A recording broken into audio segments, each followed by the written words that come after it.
এইগুলা কোথায় নিয়ে যাচ্ছিলে এন্টি কাটার? আমার ব্যাগে ছিল না। দেখি দেখি তোমার কি হয়েছে কথা বলি।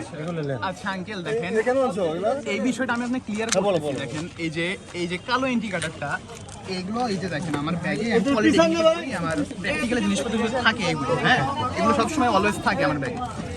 আর হচ্ছে এই যে এমটি কাটারটা এখানে এই যে তুলার যে ভায়োডিনটা দিয়ে পাইছেন আপনারা, এই যে আমার দাঁতে এখানে দেখবেন একটা ফুটো আছে, আমার দাঁতে আমার ফুটা হয়েছে, ব্যথা হয়, সেজন্য এটা রাখি দিচ্ছি। এত ছবি তোলা ঠিক না, প্লিজ একটু ও তুমি পলিটেকনিক্যালে পড়ো? আমি রাজশাহী পলিটেকনিকে। আচ্ছা আচ্ছা, কোন polytechnic? Rajshahi polytechnic mechatronics department. এখানে কোথায় বাসা তোমার?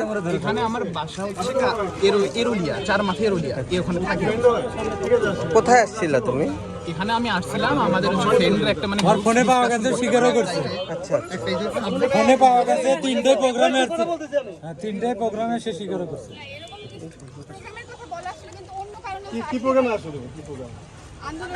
আন্দোলন তো শেষ হলো, আবার আন্দোলন করতে খুবই ডিস্টার্ব। আমাদের সাথে থানা যাবা? এই ইয়ে কই চারি এক্সে বল নাই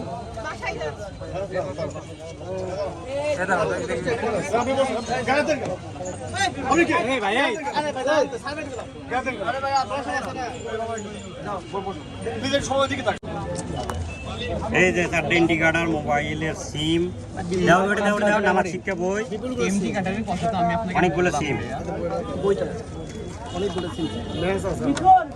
এইগুলা তোমার? এই যে সব কিছু? হ্যাঁ সবকিছু আমার, আমি ব্যাখ্যা করছি কোনটা কি জন্য আছে আমার কাছে। না আমি স্মোক করি, আমি স্মেল থাকতে রুমাল নিয়ে বের করি। গামছাটা কই?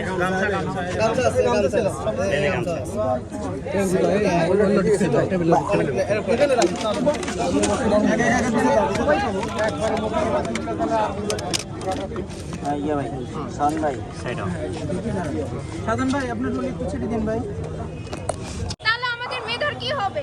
আমাদের বাবা মা এত টাকা পয়সা খরচ করে আমাদের যে পড়াশোনা করাচ্ছে তার কি কোনো মূল্য নাই? পৃথিবীতে বাংলাদেশে অনেক মানুষ আছে যারা দিন আনে দিন খায়, তাদের সন্তানকে এত টাকা পয়সা খরচ করে পড়াশোনা করায়, আর তারা যদি ভবিষ্যতে বেকার থাকে তাহলে এই সরকার আমি মানি না। এই সরকারের কোনো মূল্য নাই। ও যে পুলিশ বিজিবি আর্মি সবাইকে যে অর্ডার দিছে যে রাস্তায় শিক্ষার্থীদের গুলি করে মারবে, কেন দিছে? ওদের তো দায়িত্ব, ওরা যখন চাকরিতে ঢুকছিল ওদের দায়িত্ব, ওরা মানে প্রতিজ্ঞা করছিল যে বাংলাদেশের প্রত্যেকটা নাগরিককে, প্রত্যেকটা মানুষকে আমরা সেভ করব, আমরা তাদেরকে রক্ষা করব, কিন্তু তারা আমাদেরকে গুলি করে মারতেছে। আমাদের এত ভাই বোন মারা গেছে, আমাদের ভাই বোনকে কেন মারবে? আমরা তো কোনো অন্যায় করিনি, আমরা শুধু সুষ্ঠুভাবে আন্দোলন করতে চাইছিলাম, বাট তারা আমাদেরকে গুলি করে মারতেছে। এটা তো আমরা চাইনি। আপনারা কেন বের হয়েছেন? আমরা তো সুষ্ঠুভাবে আন্দোলন করতে চাচ্ছি, আপনারা কেন বের হয়েছেন? তখন আমাদের বলা হয়েছে যে তোমরা কি আন্দোলন করতে এসেছো, তোমাদের বাবা মার নাম্বার দাও, তোমাদের বাবার কাছে ফোন করবো, তোমাদের বাসায় আটকে রাখতে পারে না। আমরা বাসায় কেন বসে থাকবো?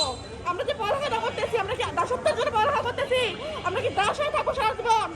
আমরা যে আন্দোলনটা করতেছি, এই জন্য আমরা যে দাবিটা করেছি, এটার শুনানি পর্যন্ত হয়েছে, কিন্তু সেই শুনানি পর্যন্ত হওয়ার পরে এখন বর্তমান আমাদের ওই যারা সমন্বয়ক ছিল গত আন্দোলনের, তাদেরকে অনেকজনকে আটক করে রাখা হয়েছে। এই আটকের কেন রাখা হয়েছে তাদেরকে এখনো পাওয়া যাচ্ছে না। আমাদের ভাইদের যেভাবে নির্বিচারে গুলি করে মারতেছে, সে অনুযায়ী আমরা কোনো বিচারই পাচ্ছি না।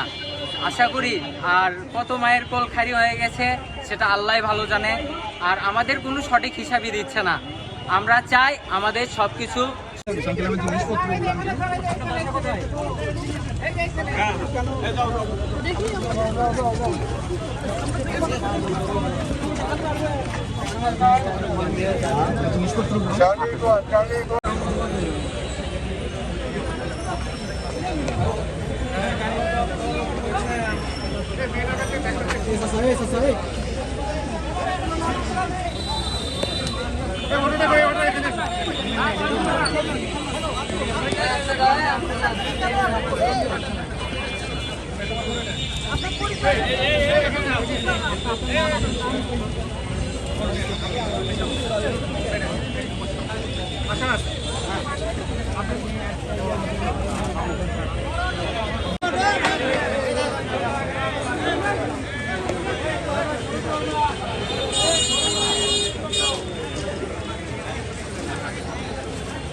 সোহেল